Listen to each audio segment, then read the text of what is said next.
Salut à tous, vous l'avez sûrement entendu, la France s'engage dans le confinement. Pour contenir l'épidémie de coronavirus, on va tous devoir passer quelques semaines chez nous sans sortir. Tout ça, ça va nous permettre de sauver des dizaines ou des centaines de milliers de vies. Et à l'écoute de cette rumeur de confinement, on a plein d'amis ici à Paris, plein de potes qui décident de quitter la ville, d'aller dans leur maison de campagne, chez leur tata, chez leur tonton ou on ne sait pas où. Pourquoi ? Pas du tout pour sauver leur peau, puisqu'ils sont souvent jeunes et ne risquent quasiment rien, mais simplement parce que ça les emmerde, ça les embarrasse de passer le confinement en ville et qu'ils ont envie d'un peu de soleil et de profiter de la campagne. Ce comportement, quitter les villes par confort, il est proprement irresponsable. Soit vous avez pas bien compris ce qu'est ce virus et ce qu'est cette épidémie. Et dans ce cas-là, pas de souci, dans cette vidéo, on va vous expliquer pourquoi cette décision est une connerie.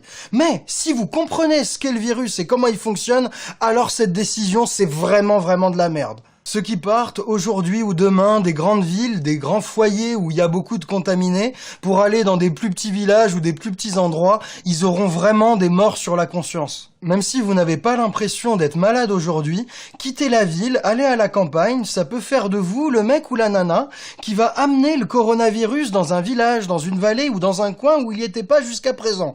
Et donc ça va faire mourir des gens alors que vous auriez pu vivre le confinement tranquillement chez vous et ne contaminer absolument personne. Là, j'en entends certains d'entre vous se dire « Non mais ça va, je suis pas malade aujourd'hui, j'ai rien. » Ok, mais deux choses. Un, tu peux très bien être contaminé et être contagieux sans avoir le moindre symptôme. Et deux, il y a un temps de latence entre le moment où tu es contaminé par le virus et le moment où tu développes les premiers symptômes. C'est la période d'incubation et, pour le coronavirus, elle peut monter jusqu'à 14 jours. Ne pas se sentir malade aujourd'hui, ça veut absolument pas dire que t'as pas déjà chopé le virus et que t'es pas déjà contagieux. Donc, quand des personnes quittent la ville pour leur confort, elles peuvent très bien ne pas se rendre compte parce qu'elles n'ont pas de symptômes et que les gens autour d'eux n'en ont pas non plus, mais elles vont être la personne qui va amener le virus plus loin qu'il ne l'est déjà aujourd'hui. Et ça, quand on sait à quel point le virus est dangereux, c'est complètement inconscient. Une petite piqûre de rappel pour que vous voyez ce que fait vraiment ce sale virus. Quand on regarde les cas testés positifs, eh bien le virus, il envoie 20% des gens à l'hôpital. Et il y a 5% de cas très graves qui ont besoin d'être soignés en réanimation. Et vous êtes peut-être pas au courant de ce que ça veut concrètement dire être traité en réanimation pour le coronavirus, mais ça veut dire être sous anesthésie générale, être branché à une machine qui respire à ta place et rester comme ça pendant 12 à 14 jours si t'es pas mort avant. Ça veut dire que chaque patient très grave ou critique, les 5% des cas dont on parlait juste avant, quand ils arrivent en réanimation, ils y restent pour quasiment 2 semaines, branchés à des machines et tout. Faut savoir qu'aujourd'hui en France, il y a 5000 lits tout équipés de réanimation avec toutes les machines qu'il faut. Et évidemment, tous ces 5000 lits de réanimation ne pourront pas être consacrés que aux patients du coronavirus. Faudra continuer à sauver les gens qui font des infarctus, des AVC, etc.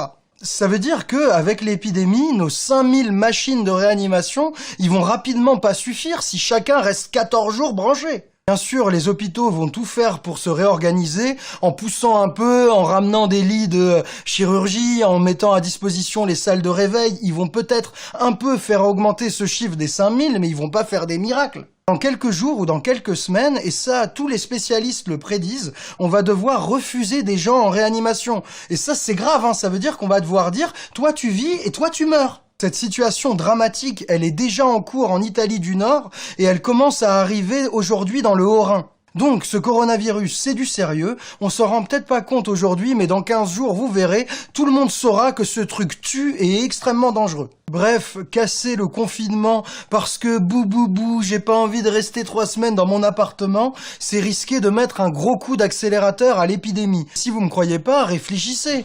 En allant à Saint-Laurent-des-Arbres ou à Knott-le-Zout, vous allez croiser des gens sur la route, vous allez parler à des gens à la gare, et si vous y restez vraiment 3, 4, 5 semaines le temps du confinement, vous allez faire des courses, vous allez forcément croiser des gens et vous serez un risque de leur transmettre potentiellement le virus. Franchement, se barrer de Paris, quitter les villes pour son petit confort, ça devrait être répréhensible. On devrait tous vous le faire payer. En Italie, quand ils ont annoncé le confinement de Milan et de l'Italie du Nord, c'est exactement ce qui s'est passé. Il y a des milliers ou des dizaines de milliers de gens qui ont pris la bagnole, pris le train, pour aller ailleurs, dans les montagnes, dans le sud ou je sais pas où, et ils ont tellement disséminé l'épidémie que les autorités, après, ont dû mettre tout le pays en confinement parce que des gens se sont conduits comme des irresponsables.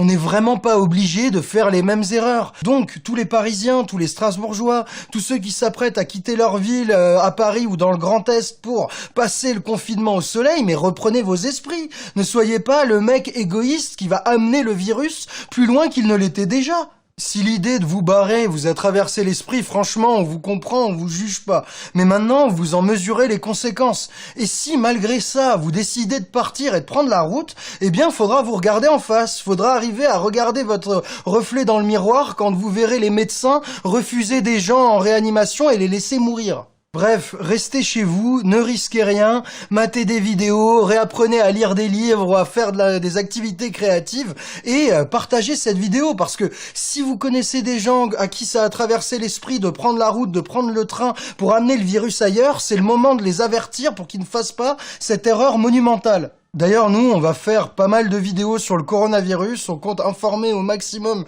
sur cette épidémie, du coup, n'hésitez pas à vous abonner à notre chaîne et à cliquer sur la cloche pour avoir les notifications YouTube. Et si vous voulez soutenir notre travail d'information et mater des vidéos qui vous apprendront plein de trucs, n'hésitez pas à vous abonner et à aller voir sur notre site osonscomprendre.com. Mais le plus important, le message de cette vidéo, c'est soyons intelligents, restons solidaires, restons calmes, suivons les consignes et prenons soin des uns des autres. N'ayons pas des conduites irresponsables juste pour notre petit confort. Voilà, c'était un plaisir de partager ça avec vous. Faites tourner le message au maximum et franchement, prenez soin de vous.